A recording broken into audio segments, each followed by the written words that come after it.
আজ থেকে দেশজুড়ে চালু হলো ন্যায় সংহিতা। ব্রিটিশ আমলের বিধি এবার অতীত। 1860 সালের ভারতীয় দণ্ডবিধি বদলে ভারতীয় ন্যায় সংহিতা। 1898 সালের ফৌজদারি দণ্ডবিধি বদলে ভারতীয় নাগরিক সুরক্ষা সংহিতা। 1872 সালের সাক্ষ্য আইন বদলে ভারতীয় সাক্ষ্য অধিনিয়ম।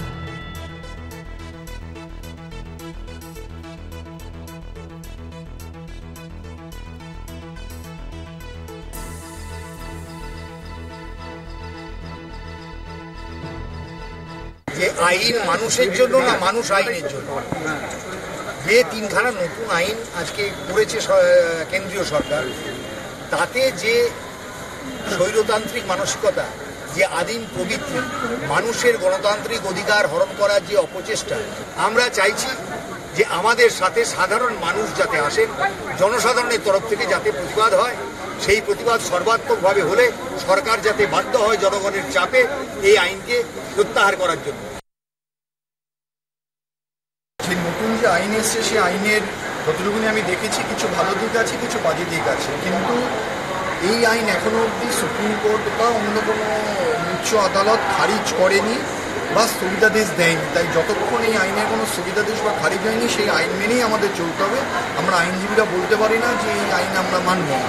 আমার প্রতিবাদ থাকতে পারে, আমি প্রতিবাদ করতে পারি, কিন্তু এই আইন মানব না সেটা আমরা বলতে পারি। আমরা যেই বিচার ব্যবস্থার সঙ্গে যেহেতু আমরা যুক্ত, বিচার ব্যবস্থার কাজ থেকে আমরা বিরত থাকবো, এটা হওয়াটা সঠিক না। কারণ এতে লিটিগেন্টরা সাফার করে, জাস্টিস ডেলিভারি সিস্টেম সাফার করে। প্রতিবাদ করতেই পারি, অনেক রকম প্রতিবাদের ধরন আছে, কিন্তু কর্মবিরতি দেখে না করাটাই আমার মনে হয় ভালো। এবং এই জন্যই আমাদের কলকাতা হাইকোর্টে অর্ডার দিয়েছি, আজকে যে কর্মবিরতি রেখেছে সেটা যদি কেউ কোর্টে এসে মামলা করতে চায় সে করতে পারবে, তাতে কোনো অসুবিধা নেই। এই নতুন আইন একটা কঠোর এবং দানবীয় আইন। এই আইনে পুলিশ রাজ কায়েম হবে, পুলিশের হাতে অপরিসীম ক্ষমতা আসবে। রাষ্ট্রের বিরুদ্ধে কোনো যদি কণ্ঠস্বর ওঠে তাহলে রাষ্ট্র তার বিরুদ্ধে আইনগত কঠোর ব্যবস্থা নেবে।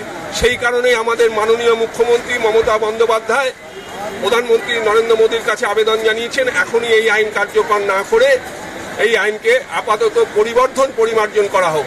আমরা কি দেখলাম, শীতকালীন অধিবেশনে 146 জন সাংসদ রাজ্যসভা এবং লোকসভা মিলিয়ে তাদেরকে আলোচনার সুযোগ না দিয়ে এই আইন আজকে থেকে কার্যকর করার নির্দেশ দেওয়া হলো। তার প্রতিবাদে আজকে bar council of West Bengal সারা রাজ্যে কালা দিবস পালন করছে এই কালা আইনের এক্ষুনি কার্যকর করার না জন্য। এবং বার কাউন্সিল আজকে আমাদেরকে আবেদন করেছে প্রতিবাদ এবং কালো ব্যাচ পরে আজকে সারা রাজ্যে প্রতিবাদ করতে, এবং কোনো আইনি প্রক্রিয়ায় আইনজীবীরা যাতে বিরত থাকে, অংশগ্রহণ না করে। এবং আমরা মনে করি এই আইন শুধু অগণতান্ত্রিক অসাংবিধানিক নয়, এই আইন মানুষের বাক স্বাধীনতা এবং ব্যক্তি স্বাধীনতা হরণকারী। আমরা সর্বাত্মকরণে সবাই এটা মেনে নিচ্ছি না, চালুটা একতরফা চালু হয়েছে, তো সেই জন্যই এই বিরোধিতা। এবং দেখতেই পাচ্ছেন আপাতত মানে সব লয়াররাই আজকে পথে নেমেছেন সারা বেঙ্গল ব্যাপী, এবং আমরা কিন্তু এটাকে চালু বলতে পারছি না আমাদের তরফ থেকে, যারা আমরা বিরোধিতা। একাধিক ধারা এসেছে যেটা মানুষের সর্বাত্মকরণ মানে কল্যাণযোগ্য নয়। সবেতেই মানে মানুষের লাইফস্টাইলতে আরও দুর্বিষহ হয়ে যায়।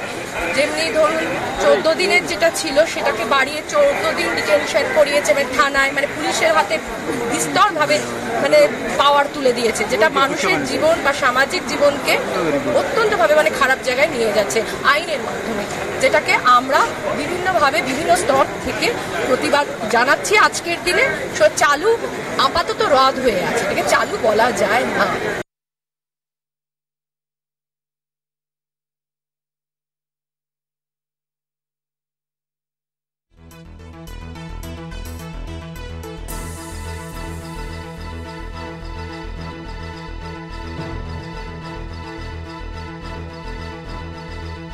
আজ থেকে দেশ জুড়ে চালু হলো ন্যায় সংহিতা। দণ্ডবিধির বদল ব্রিটিশ আমলের সেই বিধি আজ থেকে অতীত। 1860 সালের ভারতীয় দণ্ডবিধি বদলে ভারতীয় ন্যায় সংহিতা। 1898 এর ফৌজদারি দণ্ডবিধি বদলে নাগরিক সুরক্ষা সংহিতা। 1872 সালের সাক্ষ্য আইন বদলে ভারতীয় সাক্ষ্য অধিনিয়ম।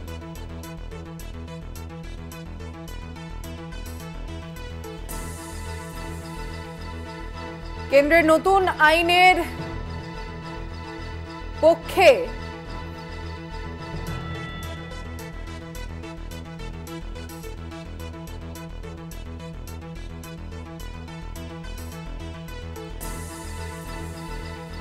আজ থেকে দেশ জুড়ে চালু হলো ন্যায় সংহিতা। ব্রিটিশ আমলের বিধি এবার অতীত। কেন্দ্রের এই নতুন আইনের বিরোধিতা করে পশ্চিমবঙ্গ বার কাউন্সিলের কর্মবিরতির ডাক। সপ্তাহের শুরুর দিনে অচল হওয়ায় আশঙ্কা রাজ্যের সব আদালতে। যদিও কলকাতা হাইকোর্টের নির্দেশ, আইনজীবীরা চাইলে বার কাউন্সিলের নির্দেশ নাও মানতে পারে। এক্ষেত্রে ওই আইনজীবীদের বিরুদ্ধে বার কাউন্সিল কোনো ব্যবস্থা নিতে পারবে না, নির্দেশ বিচারপতি শম্পা সরকারের।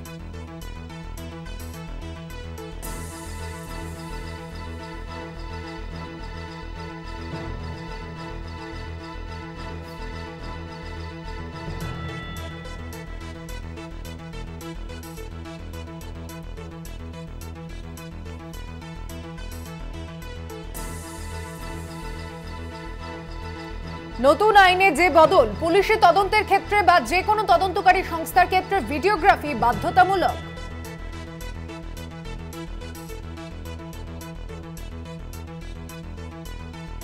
পুলিশে হেফাজতের সময়সীমা 14 দিন থেকে বাড়িয়ে 40 দিন।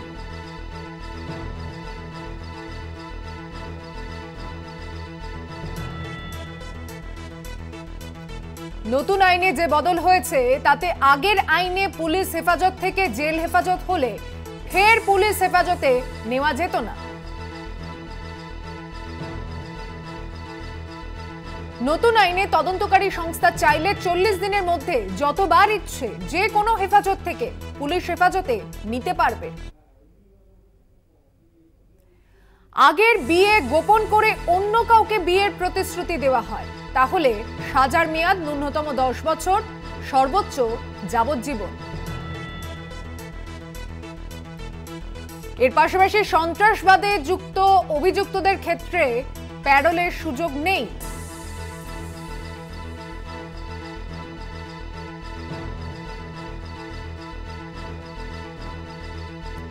ভারতীয় নাগরিক সুরক্ষা সংহিতা আইনে 35.7 উপধারা অনুযায়ী গ্রেফতারি পরোয়ানা ছাড়াই গ্রেফতার করতে পারবে।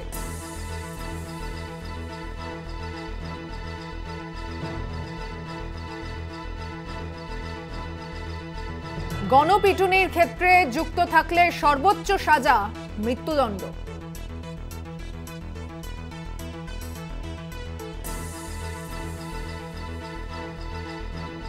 আইনে আর যে বদল হয়েছে, 12 বছর বা তার নিচে কোনো নাবালিকাকে ধর্ষণের ক্ষেত্রে সর্বোচ্চ সাজা মৃত্যুদণ্ড।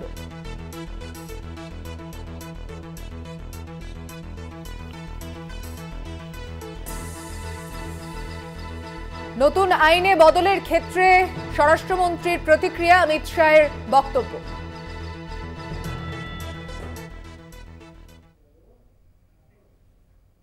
ये टेक्निक के आधार पर प्रोसीडिंग्स होने के कारण भी समय पर न्याय मिलेगा।